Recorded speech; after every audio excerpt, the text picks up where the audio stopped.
Howdy doody everybody, my name is KevGuuey and welcome to a new series called Memories Dogma Code 01. This game just came out recently and this really caught my eye because it's about, I guess, finding out memories. And memories are a very fickle thing because you can either forget them or lose them, or just replace them with another memory that you think is correct and it's actually not. But here's the description of the game. Japan 2030 AD. Oh, it's not that far away actually, that's 14 years. Memories can now be digitized and archived, allowing people to communicate with the deceased. With only 1 week left before his best friend's memories are deleted, can Hiroki uncover the truth behind Serrano's death? Ooh.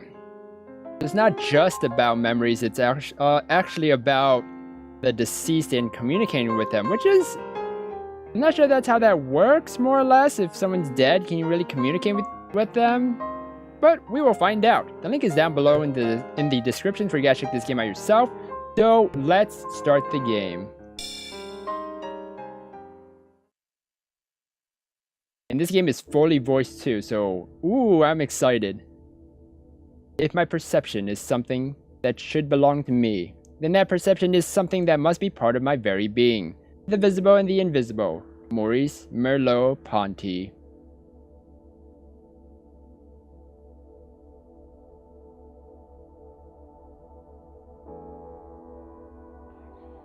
Do you still remember 3 years ago on this day what you were doing, who you were with, and where you were? 3 years ago. It was 2013. University. Wait, on this day? 11 the 5th. I don't remember. Studying? There's practically no one who would be able to answer that if asked on the spot. Human memories are constantly being written and rewritten. Hey, that's what I said!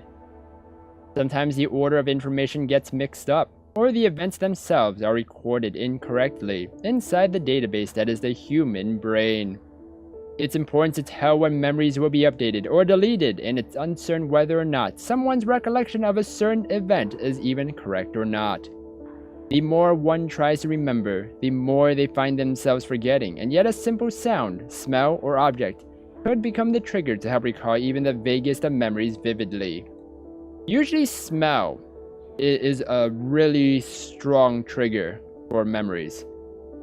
These collections of memories, a vague amalgamation, that's what I meant to say, of information itself are what allows humans to say with certainty, I am me.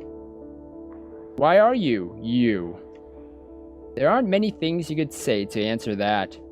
My own experiences, the words left behind by long dead men that I've read, the words someone spoke that I then assimilated as my own, a combination of all that is why I think I am me, is the only real answer you could come up with.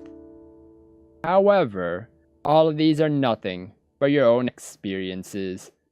The moment information transmitted by someone else is received by you, you filter it through your own perception, and it becomes your own experience. Everything becomes assimilated as your experiences, and that information then gets recorded as your memories. Then, would that not mean that a person's self is comprised of only their memories?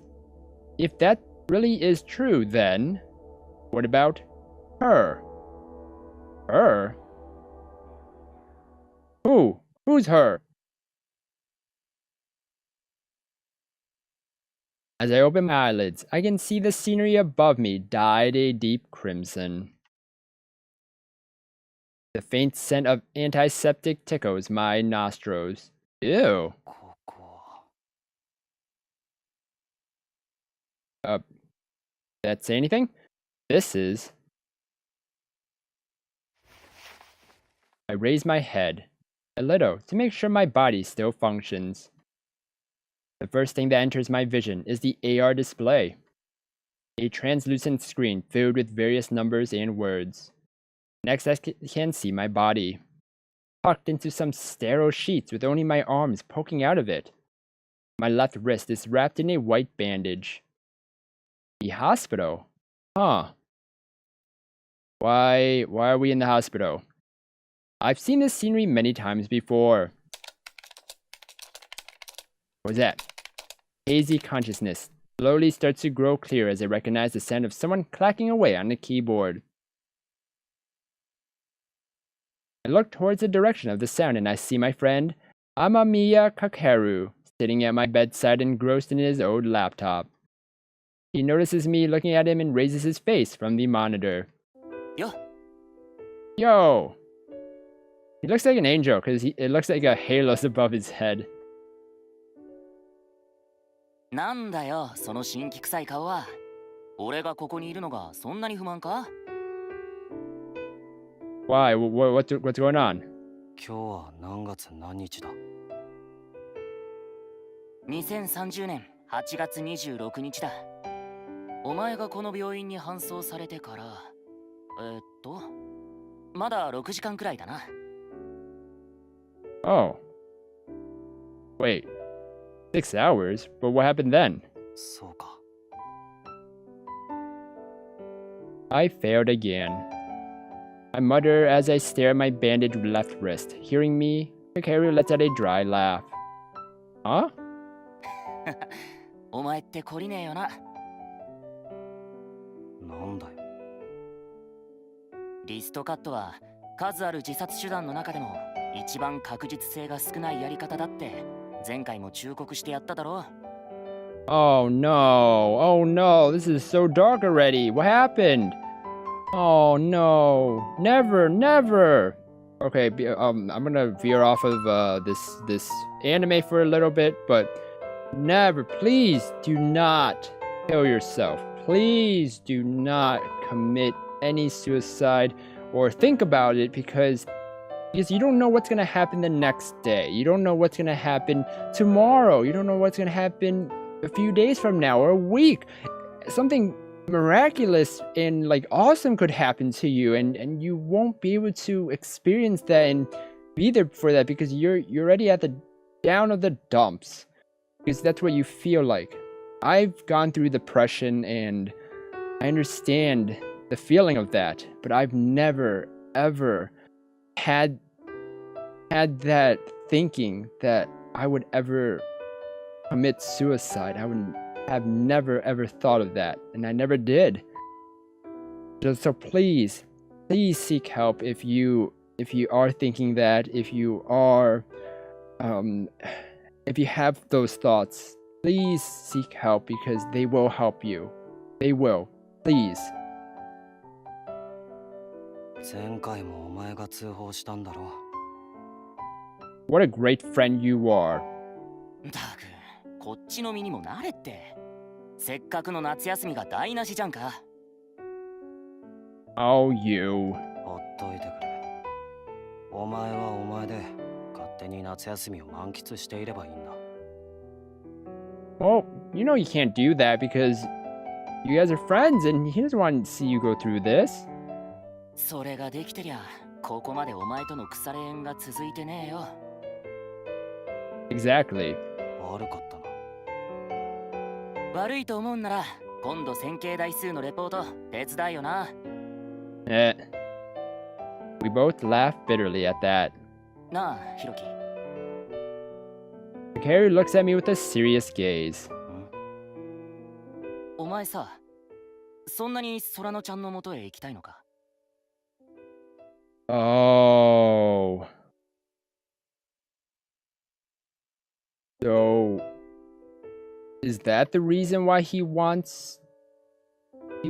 to kill himself? Because of his best friend, Serrano? Is she the reason why he wants to, I guess, meet her? Quote unquote?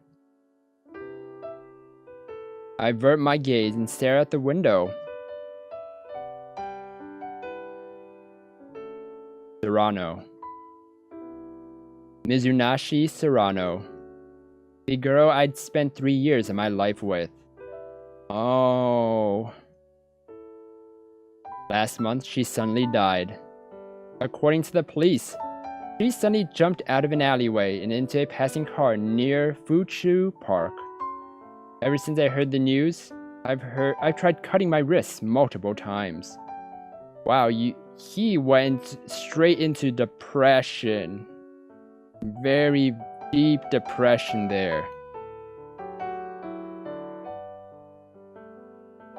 I simply pressed down on my left wrist. どうだろうな。自分でもよくわからない。ただ、突然空野に呼ばれてるような感覚に陥る時があるんだ。I put more pressure into the hand that's pressing down. I feel a slight sensation of pain run through my body. Doing this lets me feel at least a little closer to Serrano. Hiroki. Kakeru continues staring at me for a bit, then suddenly touches his left wrist. Not because he cut his wrist like me, but to start up his MRD. What's that? That's cool. That was awesome. It wasn't just a picture, it was an animation. That was awesome. Mobile Augmented Reality Device, or MRD for short, is the latest model of portable terminals. What is that? It looks like a bango, so you can wear it on your arms. You can use it to listen to music or kill time playing mobile games, but using AR, virtual holographic display to surf the web or call people are its primary functions. Oh my gosh, if that was real, I would definitely get that. That would be so awesome. The National Identification System was abolished 2 years ago, so all personal information is managed by your MRD as well. You can also use it to make electronic payments at convenience stores, train stations, and the like. It also serves as identification scan to certain facilities, or when you need proof of identity to request certain services. There's almost no one in Japan today who doesn't have one. Can I click on this? Oh, I can! Hold on. Oh, I can't click on that one. Oh.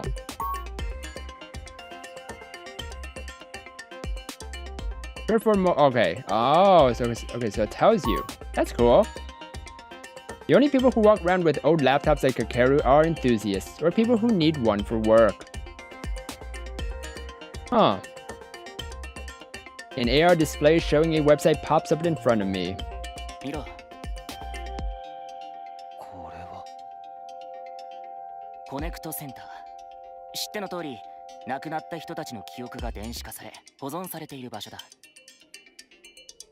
Oh. ああ。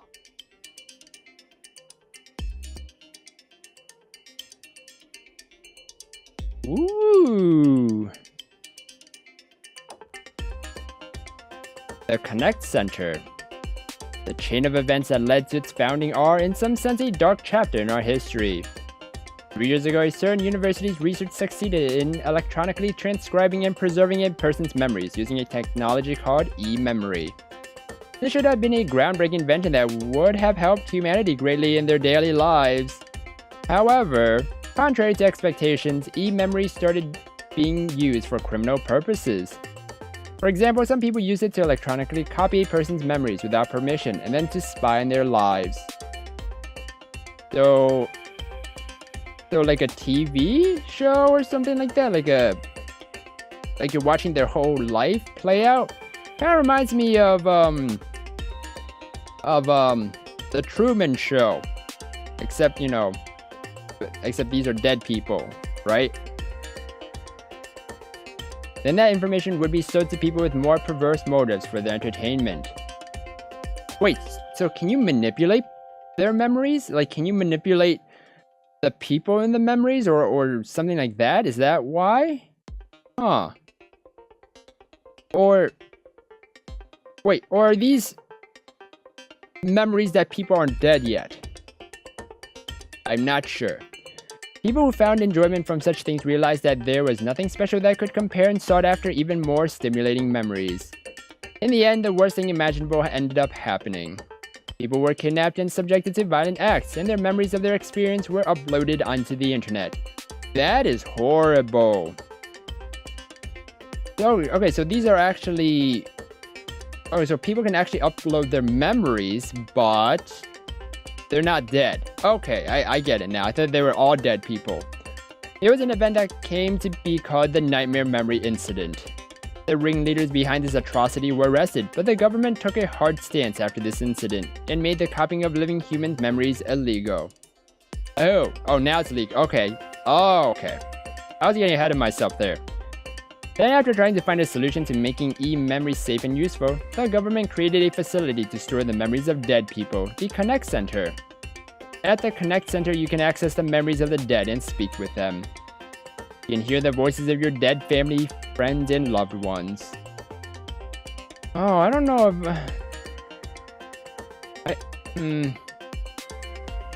I don't know if that's a good thing or not. Because the point of... I mean, death is a...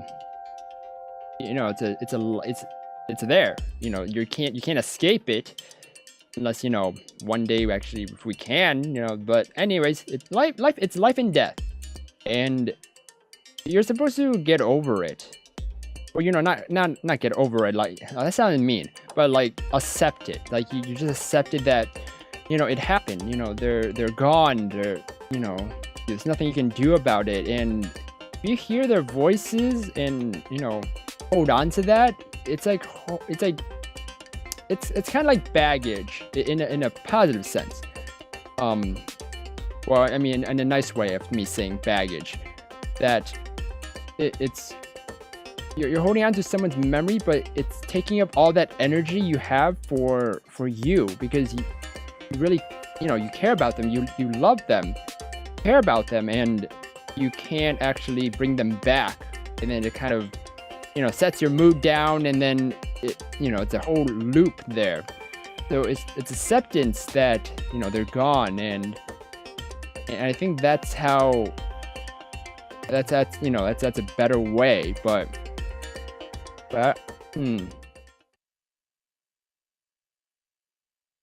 記憶の保存期限が死後49日と決められてることはお前も知ってるよな。Oh. Wow. Man, I'm actually keeping... I'm just getting ahead of myself really far.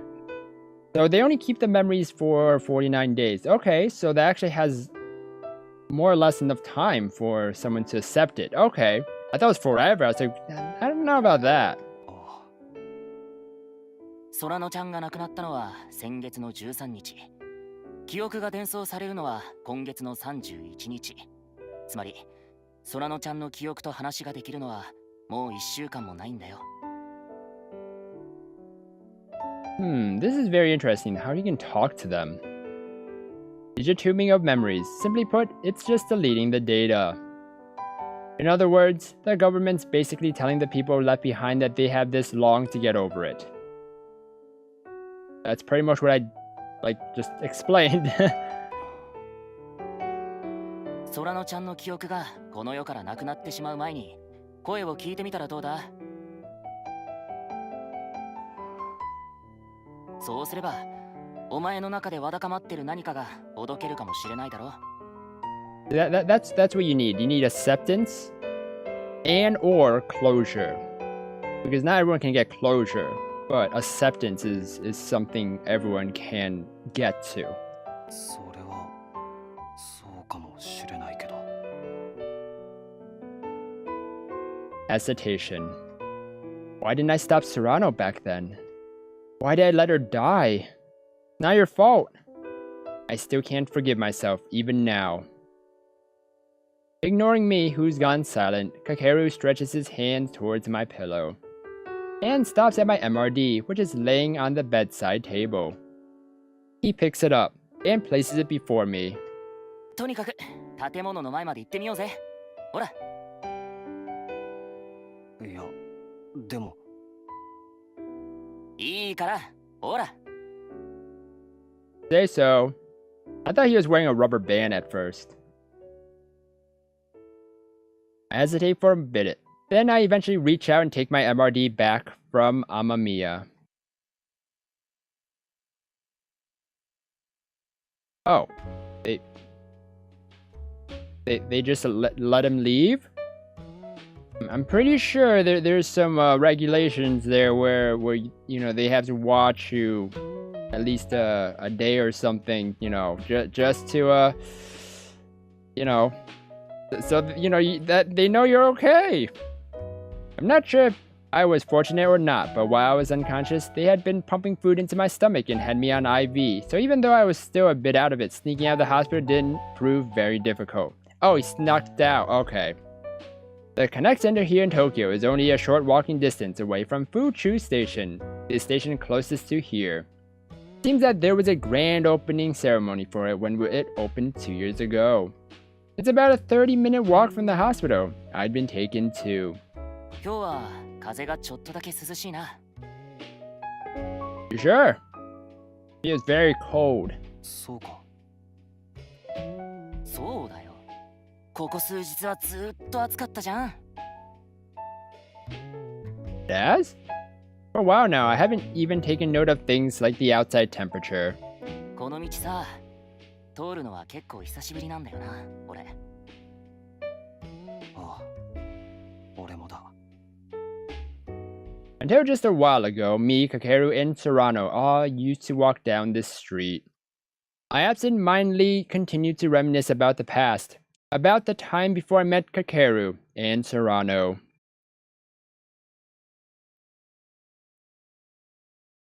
Ooh, are we there? I moved here to Fuchu City around the time I entered high school.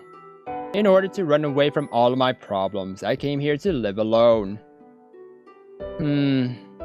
I forget what the reason for it was, or if there was a reason to begin with. But it all started around my last year of middle school. My classmates started distancing themselves from me. The people who I thought were my friends started ignoring me. I don't think they were aware of the fact that they were distancing themselves from me. Eventually, it just started feeling like they were making fun of me. If I ever asked about it, they'd joke around and deny it. As time went on, they stopped even joking around when I asked, and their words took on a nastier tone. In the beginning, I simply tried to ignore their harsh words. But one day, I couldn't stand it anymore. What the hell? One day I shouted that at the classmates I thought were my friends. My shout reverberated across the room and the whole class went silent. I got really embarrassed after that. Why did I have to yell so loudly? Thinking back on it now, I was probably just hoping to be saved. Oh, I wanted people to realize I still existed. That's sad. I wanted someone to understand the depths of my suffering. My friends were silent for a bit before awkwardly looking away. Wow, great friends. Then with an annoyed tone they told me, "Don't talk to us anymore." Okay. I couldn't understand why. I wanted someone to tell me why at least. But no one would. So I just silently let it all happen. My existence had been deemed unnecessary by them. I was left with a profound feeling of loneliness all the way up until the graduation ceremony. At the same time, my relationship with my parents began to fall apart as well. I didn't find out why until much later, but anyone could see that my mother's actions were getting stranger by the day. What do you mean by that? Soon enough, she had trouble doing even basic household chores, and eventually she was hospitalized. My father's job required him to transfer often, so even during elementary school, I switched schools quite often. Oh man, switching schools a lot? It's not really good for him like that. The constant moving around kept on increasing the burden on my mom, and in the end, I think it must have broken her. I wonder how long she had to endure the constant worrying. Did my mom have to suffer the same kind of abuse I did from my friends in middle school? Only she knew. If only I could read people's thoughts. If I'd known about the sorrow she kept in her heart, maybe things wouldn't have ended up that way. Oh no. My father agreed instantly when I brought up the idea of living alone. I'm sure he was exhausted from dealing with my mother's condition as well. I wonder what my father was thinking the day I left home. Because of what I experienced in middle school, I didn't feel like talking to anyone in high school. Even if I was able to get along with someone, who knows when they'd just turn on me again. Oh man, that's a horrible feeling. That's a really horrible feeling. That's why I thought it'd be pointless to try and build any new relationships. I was done with being told, "We don't need you anymore," from people I thought were my friends. Oh man. The pain from being alone after being rejected is far worse than the pain of being alone from the very beginning. Very soon, I found myself as the loner in my class. The first people to talk to a loner like me were Kakeru and Serrano. Aww.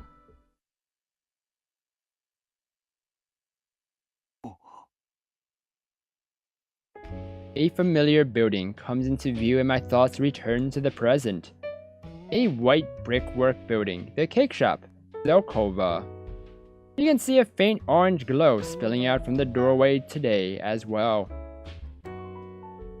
はあ、ゼルコバか。そういえば、テストかなんかあった後の打ち上げはいっつもここのケーキだったよな。Oh man, those look so cool, the hologram menus and stuff. 俺はケーキの味よりもお前らにケーキをおごったことばかり思い出すけどな。Oh.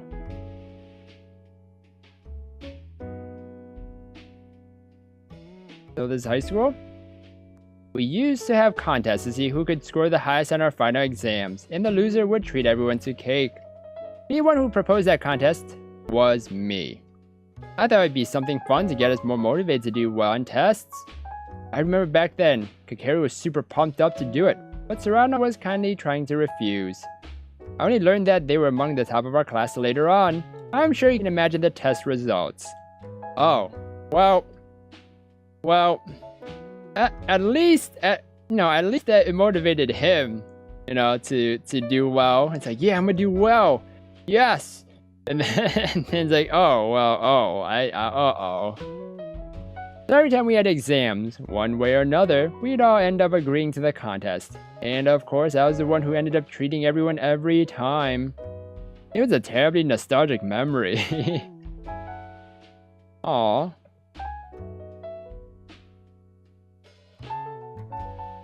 やっぱ根に持ってる？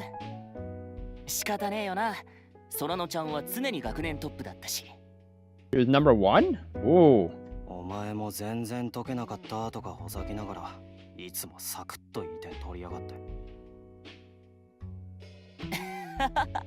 ひろきはさ、本気になってなかっただけなんだよ。そうか。俺はいつでもそれなりに本気のつもりだったけど。いや、空野ちゃんもよく言ってたじゃん。ヒロくんが後ろの席の時はどの瞬間から根に入ったかすぐ分かっちゃうんだよって。Oh. そうだったか。言ってた。ヒロくんってば相当な居眠り星人だよって。Oh. So. Okay, so what I assume right now is that Serrano isn't his girlfriend, which I thought she was, but it's more of the friendship, because of what his past, what he went through. This is what I'm getting at, is that he felt like he just rejected him, or because when she died, he could have, I guess he said he tried to prevent it or something, or it was his fault, but in reality it's probably not his fault at all. But since he's a loner and doesn't make any friends, he lost someone that's super duper important to him, because they're like his best friends and people that actually talk to him and actually are nice to him and not just ignore him and stuff like that. And I guess he felt alone, like super alone after that incident of her death. That's so sad. Must have been tough. What kind of conversations did we have back then? How unmotivated of a person was I? I honestly don't remember any of it at all. But there's one thing I can say for sure. I was truly happy during the times I was with Serrano. Aw, see? Then, on that day, those happy times were destroyed. I really just keep getting ahead of myself here. Wow. ヒロ君と私はもう会わない方がいいと思う。 Whoa, wait, what? What, huh? Wait, what's going on? Serrano spoke those words of farewell without any explanation at all. I thought it's happening again, back then. Once again, I've been deemed an unnecessary person by others. My emotions got swept up in a violent whirlpool and I couldn't stop the words overflowing in my mind from pouring out. Before I knew it, I was shouting at Serrano. Oh. I don't remember exactly what it was I said. All I know is that I said some terrible things. I said them with the express intention of hurting her. Oh man.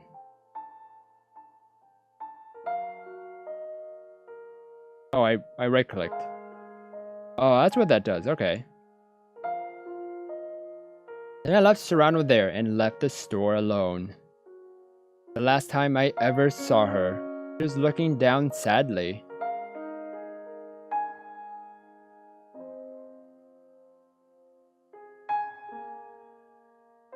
Oh, that's why he blames himself. Because he never, quote unquote, if he never did that, then nothing bad would have happened, right? But you don't know what was going to happen. You don't know that. That scene was burned vividly into my memory. Perhaps Serrano had simply gotten tired of my existence hanging around her. But even if that were true, if I hadn't left her like that, she might still be alive right now. おーい、どうしたんだよ。 A lot of things, Kakeru. Kakeru turns to me with a puzzled expression. I still haven't moved one step from the cake shop. あれ、なんでもない。そうか。なら行こうぜ。このままじゃ夜になっちゃうよ。 Oh, Hiroki's voice is very low compared to everyone else's. I nod towards Amamiya, turn my back to the light spilling from the cake shop, and continue walking. At that moment, I feel someone's gaze at me. I?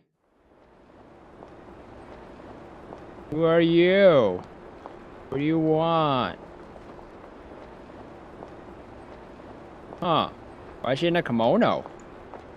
As I turn around, I see that a lone girl has suddenly shown up behind me, standing in front of the cake shop. The girl, dressed in a shrine maiden outfit, shoots a glance at me. Have I met her somewhere before? Think back, but my memories present no answer. Wait, there's a lot of people here. There's no way she's looking directly at me, who's just passing by. It must just be a misunderstanding. The moment I think that, she starts walking straight towards me. Is that Serrano's sister? Before her dignified demeanor, I can't bring myself to avert my gaze. It's nothing. I'm sure she'll just walk straight past me. I finally turn back away and wait for the girl to pass me by. As I do so...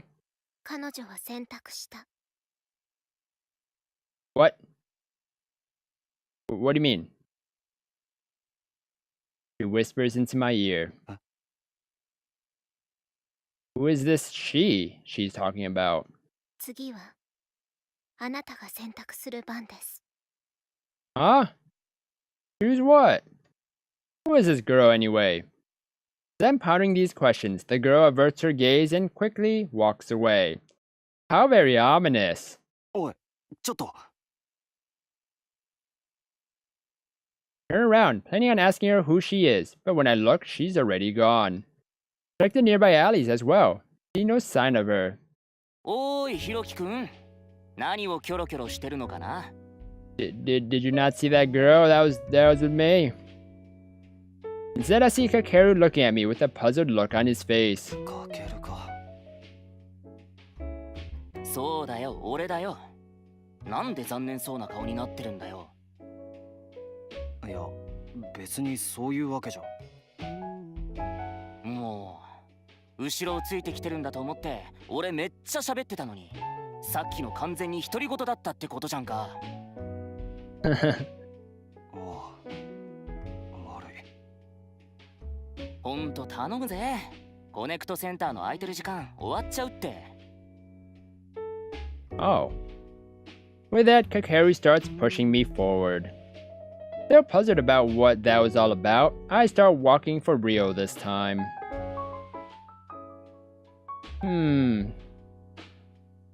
I walked together with Kakeru through the park. This park that's more like a forest was also one of Serrano's favorite places. If you look up a little, you'll see a giant building towering up past all the foliage, the Connect Center. Oh, there it is. Like a radio tower. でもでかいな。そりゃそうだ。関東圏の死者の記憶のほとんどがここで保管されてるんだぜ。いくら死後四十九日間っていう期限があるとはいえ、どれだけのデータ量があるのかって考えると途方もないよな。Man, That has to be like trillions and trillions of like of information there. Like more like it has to be like at least 20 times, no, like 100 times more of gigabytes than that. Oh my gosh, petabytes? Jeez, that's so much memory. Much, because if you're getting the whole brain in there, right? And the brain can hold like all that information. Look at how much scientists have like estimated how much information we can hold, but like it's a lot. Harry says while nodding to himself as he continues walking forward. After passing through the park, we keep going all the way to the Connect Center.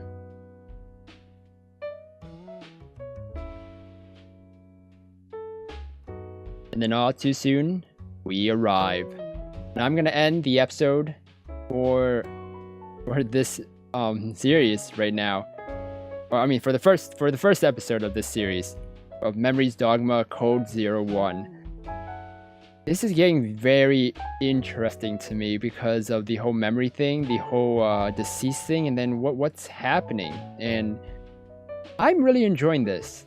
I'm really enjoying this, and the link is down below in the description for you guys to check this game out yourself. And oh man, I'm excited to continue and see what is going to take place in this Connect Center in the next episode. If you guys enjoyed this episode, then please slime that like button, share, comment, and subscribe down below for more awesome videos. Thank you everybody for watching this episode, and you will hear me in the next one. Goodbye!